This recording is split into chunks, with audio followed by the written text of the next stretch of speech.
Bienvenidos al siguiente episodio de mi podcast, de mis entrevistas. Soy Ana Lucía Bolaños y en esta ocasión tengo el privilegio de hablar un poco con Sergio Argueta, uno de mis mejores amigos. Lo conozco de hace años y resulta que él tuvo la oportunidad de ser parte de las diferentes generaciones de estudiantes que participaron en la realización del Quetzal 1, que es el primer satélite guatemalteco. Entonces vamos a hablar un poquito con él acerca de eso. ¿Qué tal, Chajo? ¿Qué tal, Lalu? ¿Cómo está? Bien, gracias. ¿Qué tal? Sí, gracias aquí por el espacito. No, igual gracias por aceptar la entrevista. Y es que dije Sergio, pero bueno, como nos conocemos de hace ratos, Chajo. Bueno, entonces tengo entendido que el Quetzal 1 fue un proyecto de la Universidad del Valle. Fue un proyecto que realizaron diferentes promociones, por decirlo así, como parte de un proyecto de tesis. Correcto. Sí, cuando uno está en la del Valle, uno puede... Hay como varias modalidades de graduarse y una de ellas es haciendo megaproyecto. Entonces, la universidad plantea diversos proyectos y uno puede escoger en cuál involucrarse. Y uno de ellos ha sido el del CubeSat, el del satélite. ¿Y qué fue lo que lo motivó a participar? Pregunto, porque no todos reaccionamos igual. Tal vez a mí si me hubieran dicho un satélite, lo primero que hubiera pensado es saber si va a funcionar o ni idea cómo va a ser la realización. Tal vez se queda a medias, pero ¿a usted qué lo motivó? Sí, en realidad al principio era como bastante abstracto, ¿no? Porque nos decían, es que la universidad está haciendo un satélite y como que no lo podía visualizar uno también. Pero cuando ya me fui involucrando poco a poco, porque lo ideal es uno empaparse bien de en qué consiste cada proyecto, pues la verdad me llamó la atención, no solo por lo llamativo que era hacer el proyecto como tal, sino porque me pareció que era un proyecto que podía trascender, por así decirlo, más allá de solo un proyecto de graduación. Entonces es una de las razones por las cuales me llamó la atención involucrarme en el proyecto.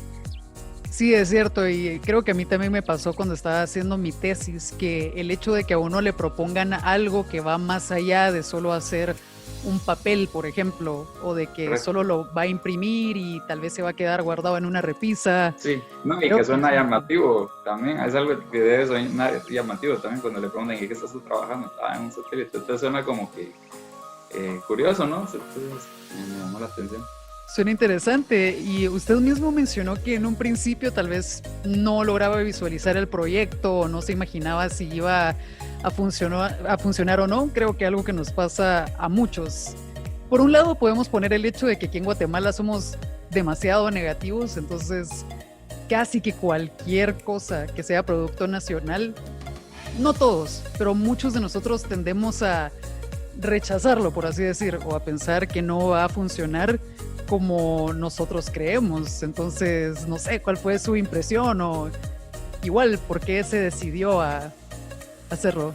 ¿Qué pensó? No sé. Pues sí, la verdad que el proyecto, creo que para todos los que trabajábamos en él, resultó ser un proyecto mucho más grande de lo esperado, porque, digamos, yo me involucré en la fase 2 del proyecto, que fue del año 2000...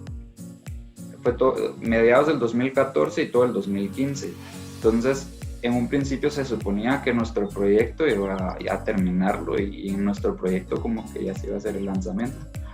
Pero todos dándonos cuenta en realidad de conforme íbamos trabajando y avanzando en las diferentes fases, nos dábamos cuenta que el proyecto en realidad pintaba ser mucho más largo de lo esperado, ¿verdad? Pero yo sabía que en realidad la gente que estaba trabajando en él era gente muy buena. De hecho, el director del proyecto del CubeSat es alguien que ha hecho proyectos que se han lanzado al espacio. Él trabaja para una agencia que trabaja con la NASA.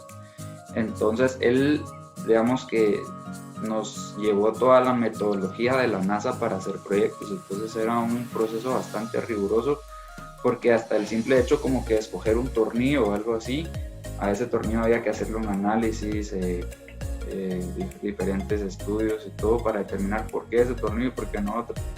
Entonces, en ciertos puntos era como bastante tedioso como que el de esa metodología, porque también los satélites deben cumplir con ciertos requerimientos al momento de irse a un cohete. Entonces nosotros, cada agencia que envía cohetes al espacio, como que ya tiene sus protocolos y todos los lineamientos que nos debe cumplir.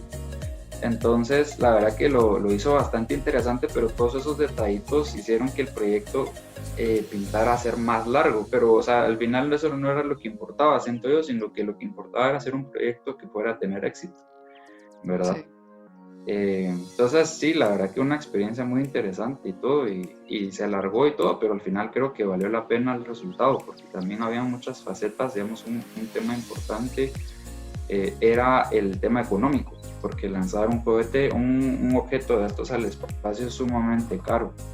Entonces, nosotros esperábamos tener algo hecho para después buscar patrocinadores, pero al final el método como se logró lanzar es porque la Universidad del Valle ganó un concurso a nivel mundial, que fue la que permitió que se lanzara el proyecto. Entonces, al final fue como que las cosas se fueron dando conforme fue avanzando, porque si lo hubiéramos terminado en nuestra etapa, probablemente hubiera sido una gran limitante el tema económico, porque no teníamos patrocinio, no se había dado a conocer y todo.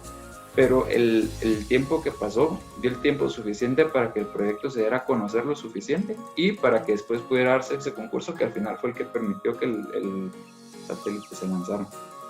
Y ahora que menciona eso, desde el inicio les dijeron que probablemente no se iba a terminar el satélite solamente durante su promoción, solamente con ustedes, o ya les habían anticipado que probablemente iba a tomar más tiempo, que iban a hacer más de 2 promociones, porque por lo que investigué fueron algo así como unos 4 o 5 años que tomó todo, desde el inicio, poner los planos, enseñarles el proyecto hasta lanzarlo al espacio. Sí, en total el proyecto arrancó en el 2014, se lanzó este año, 2020, entonces sí pasó bastante tiempo, pero no es que nos dijeran en tu fase no se va a lanzar, sino, o sea, la idea siempre era en cada fase que esa fuera la última fase para arrancarlo. Lo que pasa es que por lo que le comento, por todas esas cosas que no contemplábamos, o no tal vez que no contempláramos, sino por el simple hecho de ser la primera vez que se estaba haciendo un proyecto de estos. Entonces, conforme íbamos trabajando en él, nos dábamos cuenta de que era más complejo y más complejo lo que se estaba haciendo. Entonces, de que lo que creíamos que iba a salir en un mes, resulta que no, porque había que hacer varios estudios al respecto. Entonces, que eso que creíamos que iba a salir en un mes, resulta que salió en 6 meses, por así decirlo.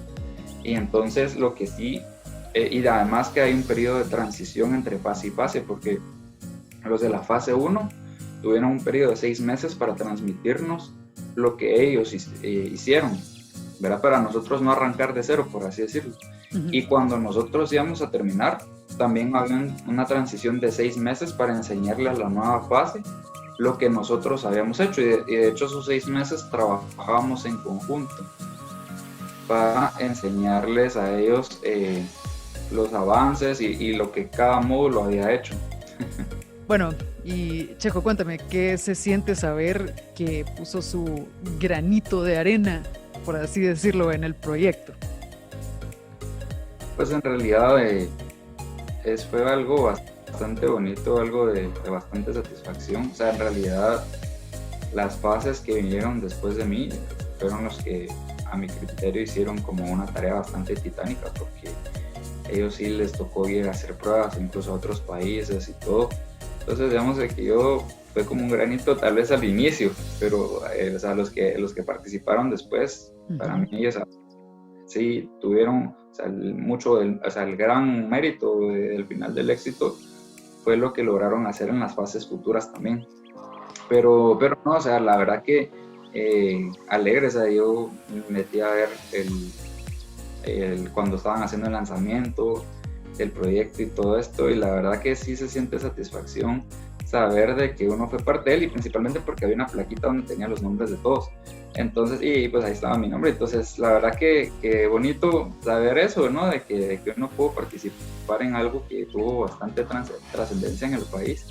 ¿Verdad? Que, o sea, yo nunca esperé en realidad que se fuera a hacer así de conocido, porque hasta salió en la prensa y todo lo del satélite y se le dio seguimiento. Entonces, pues la verdad, alegre de haber participado en algo así, ¿verdad?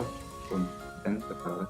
Me imagino, y es que creo que es un poco de lo que hablábamos al principio, que a veces uno escucha de proyectos nacionales o algo que se va a hacer de la universidad y muchas veces los proyectos sí tienen éxito y sí se realizan, pero hay otra cantidad de veces, no sé si pasa solo en Guatemala o en todas partes del mundo, que tal vez estamos haciendo el proyecto y uno lo ve, pero algo pasa en el camino o se quedó como algo pensado muy a corto plazo y no como que realmente se fuera a terminar y que se fuera a hacer. Entonces ahí creo que, en eso creo que entiendo perfectamente. Hasta yo también cuando vi que sí se lanzó el satélite pensé lo mismo, porque por ejemplo usted me mencionaba que estaban trabajando en eso, pero solo pensaba como tal vez están viendo planos o algo así, tal vez no lo van a lanzar, pero ya que se vea en los periódicos y que hasta páginas del país anunciaran que se podía ver la estación espacial y que habían lanzado el satélite, ya es un gran logro, en especial Sí, hecho en una universidad, por ejemplo. sí, no, y también, digamos, al inicio, como le comentaba, era bastante difícil como ya visualizarlo. A nosotros constantemente nos mandaban en nuestros correos, incluso cuando yo ya no estaba en la universidad, ya después de haberme graduado, el director, digamos, del proyecto tenía nuestros correos, entonces nos enviaba como actualizaciones periódicas. Miren, ahorita va tal cosa, tal cosa.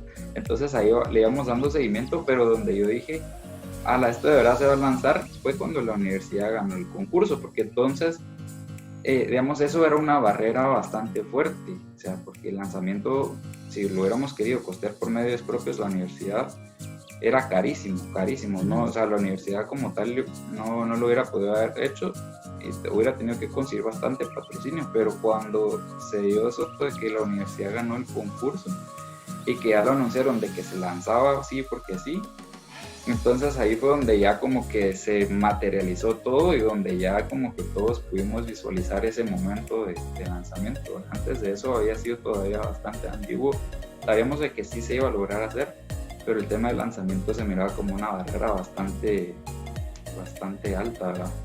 Me imagino, y buenísimo que les hayan dado un seguimiento, los correos, creo que eso es súper importante para uno, que mantengan, no solo que la universidad todavía mantenga el contacto como uno de exalumnos, sino que un proyecto tan importante que le vayan dando noticias para saber que se está avanzando y que funcionó. Correcto. Y de hecho cuando la universidad ganó el concurso, yo creo que eso habrá sido tal vez 2018, no, eso fue antes, tal vez habrá sido 2019, podría ser 2018.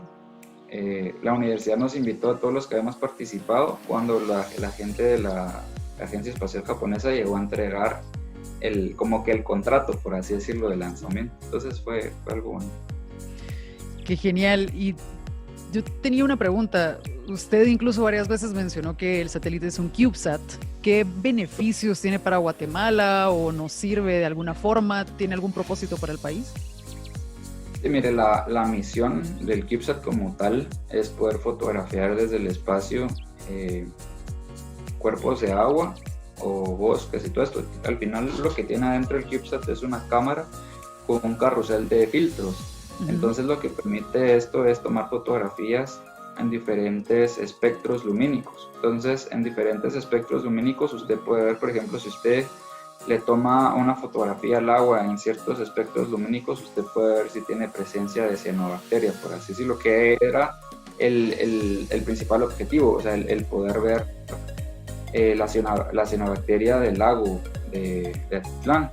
Pero después, o sea, al darnos cuenta de eso, nos dimos cuenta que con diferentes filtros se podía captar también la salud de los bosques, por ejemplo, si están sufriendo plaga o no, si hay incendios o no. Entonces, eso está integrado dentro del satélite. El objetivo es tomar fotografías de diferentes áreas y con base en eso poderlos analizar. Pero más allá que eso, que puramente como lo de los filtros, yo como veo que el satélite en realidad está aportando su granito de arena, es como en demostrarle, siento yo, como al mismo país, de que en Guatemala sí se pueden hacer las cosas. O sea, entiendo, o sea, está la parte de esta como tal del satélite, pero creo que el que nosotros como país podamos incurrir en la rama aeroespacial, creo que tiene un logro mucho más de lo que el satélite como tal puede aportar. Y además esta es una versión, este fue como el primero que hicimos.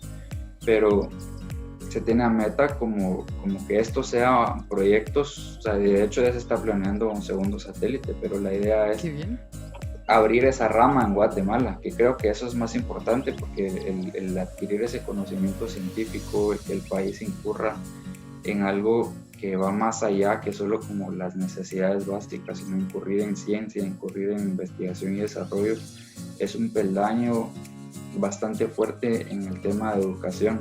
Entonces ese en realidad creo que es el aporte que está dando el satélite y no tanto como la misión como tal. Buenísimo. También la misión, siento yo, porque ya se puede volver algo un poco más interdisciplinario. Si estamos hablando de cuerpos de agua, tal vez involucrar a la comunidad, algo más relacionado a ecología, por ejemplo, a biólogos y tantas personas que podrían participar. Y lo que usted mencionaba creo que es clave. La otra parte de la influencia del satélite, que es cómo esto abre la puerta a que Guatemala se involucre en otro tipo de proyectos y en otros ámbitos de la ciencia, por ejemplo. Entonces, ¿cómo ve usted el área de mecatrónica o las oportunidades para este tipo de proyecto en el caso de Guatemala? Bueno, mecatrónica como tal es una carrera bastante nueva en nuestro país. En países como Japón existe desde hace 40 años. Pero creo que mecatrónica es una carrera que permite uno estar al tanto de la innovación, de lo que está sucediendo en el mundo real. Le permite entender cómo funcionan las cosas, y no solo cómo funcionan, sino el poder desarrollarlos también. Y aunque no lo crean, o sea, en Guatemala es un campo que está creciendo muy fuerte. Yo fui la 5ª promoción de mecatrónicos graduados. Yo me gradué cerré en el 2015, me gradué en el 2016.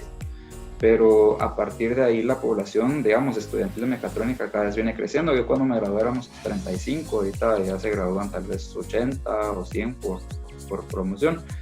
Y es algo que está tomando cada vez más auge porque las empresas también se están industrializando, todo está más automatizado hoy en día y necesitan mecatrónicos, por así decirlo, que puedan atender esas necesidades. Y no solo eso, sino también hay muchos mecatrónicos que están creando cosas, máquinas que se fabrican aquí en Guatemala, soluciones que se hacen aquí en Guatemala. Entonces es una carrera muy de vanguardia que existe en el país actualmente y que está teniendo cada vez más auge porque al final es el futuro, ¿no? O sea, todo va a eso, al desarrollo de tecnología y todo. Buenísimo, y creo que la mejor parte es saber que en Guatemala se están haciendo estas cosas, porque muchas veces creemos que aquí no hay oportunidad y es bastante común que querramos salir del país a algo más que solo recibir conocimiento y regresar al país para aportar al país. Entonces, creo que con eso llegamos a la última pregunta que tengo, y es: ¿qué puede decirle a las personas que están estudiando mecatrónica o que quieran dedicarse a algo así, poner su granito de arena, aportar a este campo que se está abriendo para Guatemala? ¿Qué les podría decir en base a su experiencia con el satélite? Pues primero que aquí en Guatemala sí hay oportunidades. O sea, algo que me decían a mí muchas veces cuando yo estaba estudiando mecatrónica, cuando me quería meter a mecatrónica, me decían: pero mira, ¿y de qué vas a trabajar? Aquí en Guatemala no hay campo para eso, aquí esa carrera no va, aquí da esto, lo otro. Pero en realidad no. O sea, Guatemala, y sobre todo principalmente en el sector privado, aquí tenemos empresas que tienen procesos completamente automatizados y nosotros no lo creemos, no sabe uno que existe. Pues. Entonces, en primer lugar, si alguien quiere estudiar mecatrónica y todo que lo estudie, o sea, que al final esas son las carreras del futuro. Todo conforme se va automatizando y todo, más bien proyectan de que muchos trabajos los van a hacer máquinas en el futuro.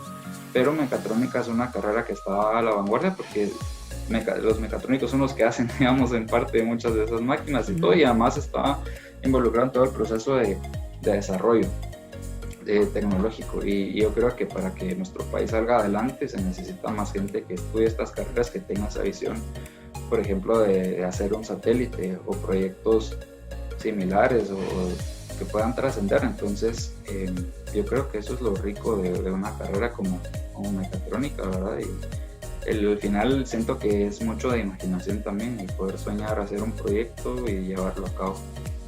Buenísimo, Chejo. Muchas gracias por el tiempo una vez más y creo que con eso me quedo. No solo el proyecto, sino también saber que se están abriendo las oportunidades en Guatemala y saber que por más difícil que parezca, nosotros también podemos formar parte de esos proyectos que parecen pequeños, tal vez porque Guatemala no está a la vanguardia en ese tema, pero al final terminan siendo súper grandes.